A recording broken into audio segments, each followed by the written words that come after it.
Hello అండి, నమస్తే. Welcome back to our channel. ఈరోజు ఈ వీడియోలో వడియాలు చేయించడం చూపిస్తానండి. చాలా ఈజీగా అయితే ప్రిపేర్ చేసుకోవచ్చు. ఇప్పుడు సమ్మర్ వచ్చేసింది కదండి, ప్రతి ఒక్కరు కూడా వడియాలు పెట్టుకుంటూ ఉంటారు. కొందరికి రాకుండా కూడా ఇబ్బంది పడుతూ ఉంటారు. అలా కాకుండా ఒకసారి ఈ ప్రాసెస్లో అయితే ట్రై చేయండి. నేను ఇక్కడైతే వరిపిండి ఉంటుంది కదా, పొడి చేయించుకున్నది నేనైతే మరపట్టించుకున్నానండి వడిపిండి. ఈ వరిపిండి అయితే నేను ఒక కప్పు తీసుకున్నాను. ఆ కప్పుతోనే 2 కప్పులు వాటర్ అయితే తీసుకోవాలండి. నేను ఇక్కడ చిన్న కప్ సైజుతోనే ప్రిపేర్ చేస్తున్నానండి. ఈ మెజర్మెంట్తో మీరు ప్రిపేర్ చేసుకోండి, అప్పడాలు చాలా బాగా వస్తాయి. నేను ప్రతి ఇయర్ కూడా చేసుకుంటూ ఉంటాను. ఈ సంవత్సరం కూడా అయితే ప్రిపేర్ చేస్తున్నానండి. చక్కగా అయితే మనము విస్కర్ తీసుకొని చక్కగా మొత్తం ఉండలు లేకుండా సాఫ్ట్గా క్రీమీ టెక్స్చర్ వచ్చేదాకా అయితే మనం కలుపుకోవాలండి. ఇక్కడ మనకు ఉండలు అయితే ఉండకూడదు. అలా ఉంటే మనము గంజిలో ప్రిపేర్ చేసేటప్పుడు ఉండకట్టేస్తూ ఉంటుంది. అలా అవ్వకుండా నీట్గా లంప్స్ ఏమి లేకుండా ప్రిపేర్ చేసుకోవాలి సాఫ్ట్గా. ఇలా చేసుకున్న తర్వాత పక్కన పెట్టేసుకుందామండి. తర్వాత ఇక్కడైతే నేను ఈ బౌల్ తీసుకున్నాను. పెద్దది మనం రైస్ వండుకుంటూ ఉంటాం కదా, అలాంటివి తీసుకున్నాను సిల్వర్ది. ఇక్కడ నేనైతే వాటర్ వచ్చేసి 6 బౌల్స్ అయితే వేస్తున్నానండి. మనము పిండి ఏ బౌల్తో అయితే తీసుకుంటామో దాంతో 6 గిన్నెలు అయితే మనం వాటర్ యాడ్ చేసుకోవాలండి. 6 కానీ 7కైనా వేసుకోవచ్చు. మరి పలచగా అయిపోతే కష్టం కదా, నేనైతే 6 అయితే వేస్తున్నాను. చక్కగా అయితే సరిపోతుందండి. ఇంకొంచెం ఎక్కువగా మనం వేసుకున్నామంటే ఎక్కువసేపు ఉడికించాల్సి వస్తుంది అంతే. చాలా బాగా అయితే అప్పడాలు వస్తాయండి. నేను ప్రతి సంవత్సరం కూడా ప్రిపేర్ చేస్తూ ఉంటాను. అలాగే మీకు ఈసారి చూద్దామని అయితే అనిపించింది, అందుకని చేస్తున్నాను. నేనైతే ఇక్కడ 6 బౌల్స్ వాటర్ అయితే యాడ్ చేశాను. దాని తర్వాత టేస్ట్ తగ్గట్టు సాల్ట్ అండి. మనం ఎప్పుడైనా సరే సాల్ట్ మాత్రం చాలా తగ్గించే వేసుకోవాలండి. ఎందుకంటే వడియాలు ఎండిన తర్వాత ఎక్కువ ఉప్పగా అనిపిస్తాయి అన్నమాట. అలా కాకుండా లైట్గానే వేసుకోవాలి. దీని తర్వాత నేనైతే పచ్చిమిర్చి యాడ్ చేస్తున్నాను. ఇందులోకి ఒక 3 పచ్చిమిర్చి అయితే క్రష్ చేశానండి. క్రష్ చేసి ఈ వాటర్ ఉడకపడుతుంది. ఇప్పుడు మనము ఈ పచ్చిమిర్చి పేస్ట్ని అయితే ఇందులో యాడ్ చేసేసుకుందాము.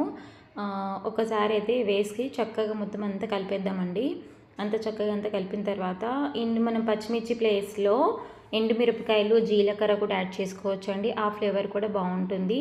నేను లాస్ట్ ఇయర్ అలానే ప్రిపేర్ చేశాను. ఈసారి పచ్చిమిర్చి అయితే యాడ్ చేశాను.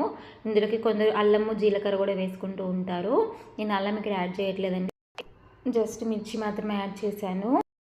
ఇలా మనకు నీళ్ళు ఉడికేటప్పుడు గంజి మనం కలుపుకున్నాం కదండి పిండి, అదంతా కూడా ఒకేసారి వేస్తూ మెల్లగా పోస్తూ ఇందులోకి కలుపుతూ ఉండాలన్నమాట, లేదంటే ఉండకట్టేస్తుంది. అలా కలుపుకుంటూ వేసుకుంటూ ఉంటే చక్కగా అయితే మిక్స్ అవుతుందండి. ఎక్కడ కూడా ఉండకట్టలేదు, నీట్గా అయితే ఉంది. చిన్నగా మీడియం ఫ్లేమ్లో పెట్టుకుని గంజిని దగ్గర పడేదాకా అయితే మనం ఉడికించుకోవాలి. అప్పుడే మనకు కొంచెం ట్రాన్స్పరెంట్గా అయితే పిండి అవుతుందండి. గంజి అనమాట, మేము అప్పడాలు వేసేదాన్ని గంజి అని అంటాము.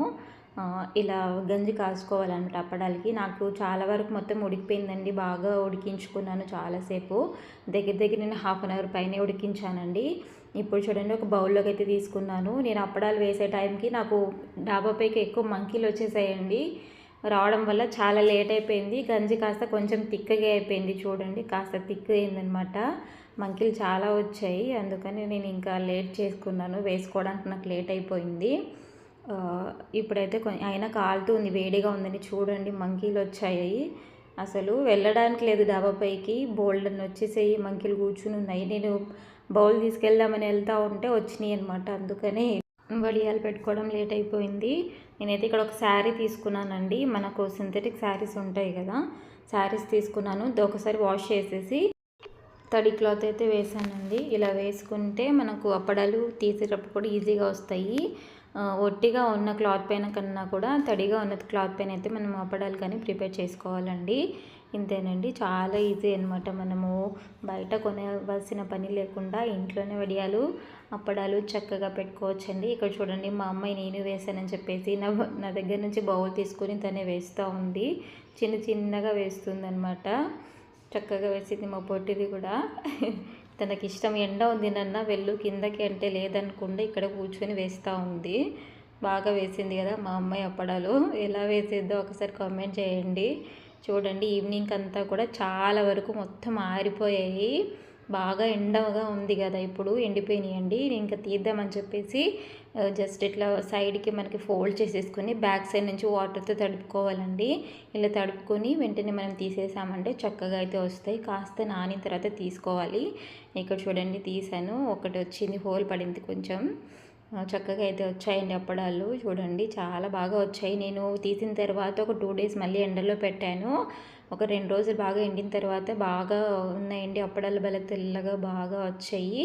కొన్ని చిట్టి చిట్టివి అయితే నేను వేయించి చూపిస్తున్నాను చూడండి ఎంత చక్కగా వచ్చాయో. భలే టేస్టీగా ఉన్నాయండి, క్రంచీ క్రంచీగా అప్పడాలు చాలా బాగున్నాయి. ఈ ఎండాకాలంలో మనము బయట కొనాల్సిన పని లేకుండా హ్యాపీగా మన చేతితో మనమే ఇలా ప్రిపేర్ చేసుకొని తింటూ ఉంటే ఎంతో హ్యాపీగా అనిపిస్తుంది కదా. నాకైతే ఫుల్ సాటిస్ఫైడ్ అండి.